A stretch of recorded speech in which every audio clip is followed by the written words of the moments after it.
Police সুপারের উপস্থিতিতে সংসদ সদস্য সারাহ বেগম কবরী, শহর আওয়ামী লীগ নেতা আনোয়ার হোসেনের সাথে সাবেক সংসদ সদস্য শামীম ওসমান ও তার সমর্থকদের ধাক্কাধাক্কির ঘটনা ঘটেছে।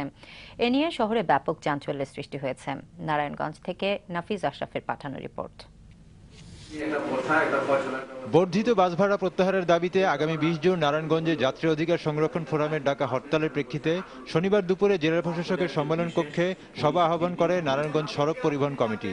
কমিটির সভাপতি জেলা প্রশাসক শামসুর রহমানের সভাপতিত্বে সভা শুরুতেই নারায়ণগঞ্জ নাগরিক কমিটির সাধারণ সম্পাদক আব্দুর রহমান অভিযোগ করেন, বাস মালিকরা সরকারি গ্যাজেটের ভুল ব্যাখ্যা দিয়ে যাত্রীদের জিম্মি করে অতিরিক্ত ভাড়া আদায় করছে। এ সময় শামীম ওসমান নাগরিক কমিটি নিয়ে প্রশ্ন তুলে তাকে থামিয়ে দেওয়ার চেষ্টা করেন। তখন শহর আওয়ামী লীগের সভাপতি আনোয়ার হোসেন ও সংসদ সদস্য সারাহ বেগম কবরী শামীম ওসমানকে বাধা দেওয়ার চেষ্টা করলে দুপক্ষের মধ্যে বাগবিতণ্ডা শুরু হয়।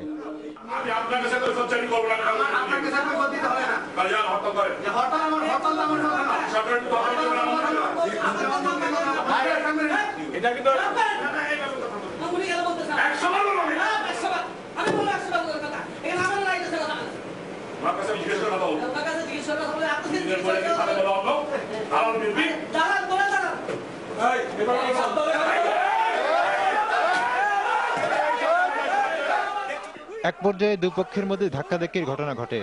শামীম ওসমানের পক্ষ নিয়ে বাস মালিকরা এমপি কবরী ও তার সমর্থকদের উপর চড়াও হয়।